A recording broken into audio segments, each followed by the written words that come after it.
Welcome to iinnovate. We're here at Stanford University with Eric Schmidt. Eric, welcome to the podcast. I'm glad to be with you. Eric, you are CEO of one of the most important companies in the world, but you spend 2 days a week coming in and teaching a class at Stanford. Why do you do it? Because you always learn something when you're teaching something, and you also learn when people talk. You don't learn very much when you yourself are talking. So this new generation of entrepreneurs that seem to go through Stanford always ask a new question that I have not heard yet. Something to think about. So Eric, it took IBM about 75 years and then Microsoft about 25 years to start running into antitrust issues with the Department of Justice. Google seems to be headed for that kind of market share much faster. How do you think about that potential issue, and how do you foresee that playing out?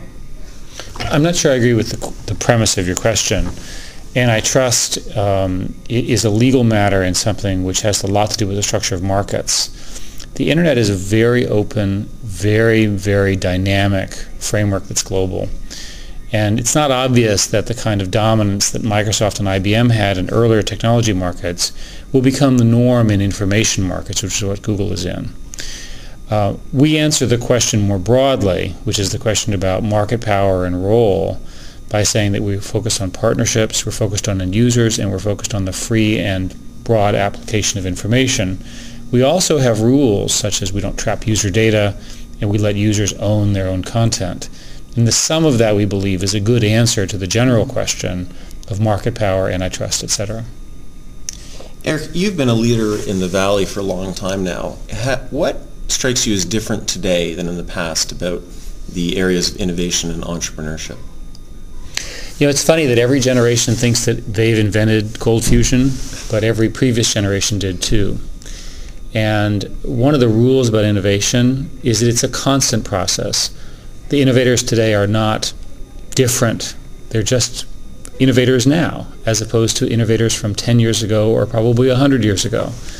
In watching old BBC movies about England in the late 1900s, early 1900s, you have to imagine what it meant to be an innovator when roads and gas lights and electricity and so forth are being invented.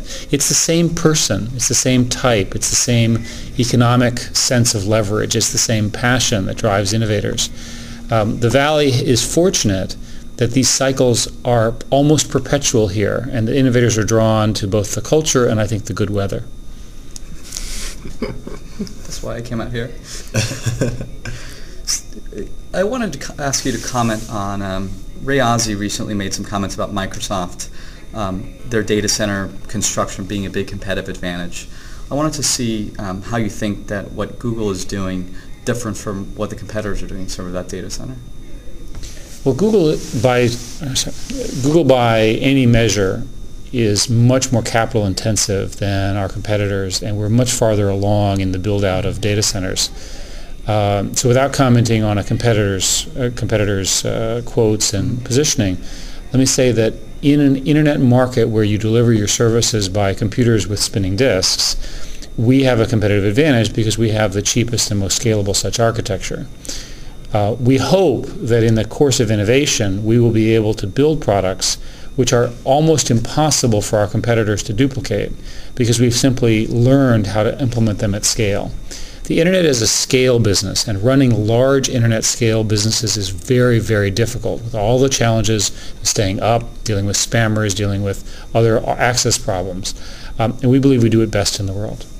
What are some of those big areas of capital expenditures today? Kind of how do you see those going forward? Well, virtually all of the capital goes into the expenses that are associated with running data centers, and that literally are the computers and the disks and the appropriate networking hardware and literally the buildings now that house them. It used to be, right after the bubble burst, that you could go and purchase these inexpensive data centers that had been written off by people who'd overbuilt, but those data centers are long gone, and that's been our primary focus. Talking before, you've spoken glowingly about Larry and Sergey and also Chad and Steve from YouTube. What are the characteristics of very successful entrepreneurs? I think the most important characteristic of an entrepreneur is that they're going to do it whether you give them permission or not. They are motivated by something inside of them. It's not something that can be taught. They feel it, they want it, they are driven to it. And when you find such a person, they're usually a pretty good person to hang out with. They're usually they're going to do some interesting things. In Larry and Sergey's case, and more recently with YouTube, with Steve and Chad, they were going to be successful. And you can tell when you talk to them. Everything else is a tactic compared to that passion and the vision that an entrepreneur has. It's relatively rare, and it's important to identify it and respect it. Do you think Google is an entrepreneurial company? Certainly historically is. We're trying to maintain the entrepreneurial spirit. It is axiomatic that as companies get larger, they become more normal, more boring, more predictable. And there are many pressures in modern American corporate governance that provide that, earnings, et cetera, et cetera. Google has worked very, very hard to maintain the innovation edge by essentially a set of rules about empowerment, about autonomy. We really do push the decisions down to operating units that can really do things. It is certainly our goal, and of course time will tell. As you know, one of the features that we try to have on our podcast is have a prior guest ask a future guest a question. And we had the good fortune of interviewing Andy Grove last week. And Andy asked you a question about Google's organizational structure, commenting that from the outside it looks a little bit chaotic, almost like Brownian motion, the way that things are. First of all, is that correct? And second of all, do you perceive that as something that will be ongoing into the future? Yeah, it is correct, and yes, there is an important secret to tell, which is that there are parts of the company that are not run chaotically. Our legal department, our finances, our sales force has normal sales quotas. Our normal strategic planning activities, our normal investment activities, our M&A activities are run in a very traditional way. So the part of Google that gets all the attention is the creative side, the part where new products are being built and designed, and that is different. And it looks to us like that model will scale for quite some time. Where we are in the technology hierarchy, where we are in new innovation, it looks like small teams can run ahead and that we can replicate that model for that part of the company. I don't think we're fundamentally going to change our legal and financial groups from a traditional to a non-traditional for the foreseeable future. What's one thing that your big competitors like Microsoft and Yahoo are doing that really impresses you?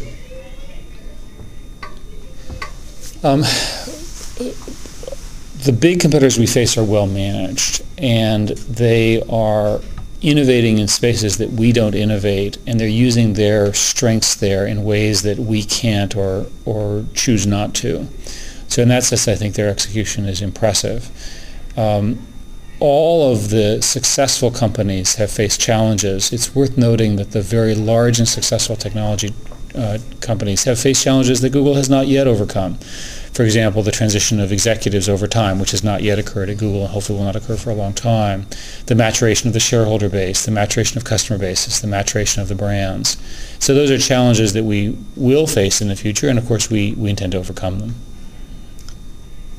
What are some interesting little things that either Google is doing today or that you're seeing other people doing out there that you think are really high potential, high risk technologies that could potentially become potential disruptive technologies in the future? It's very hard to know.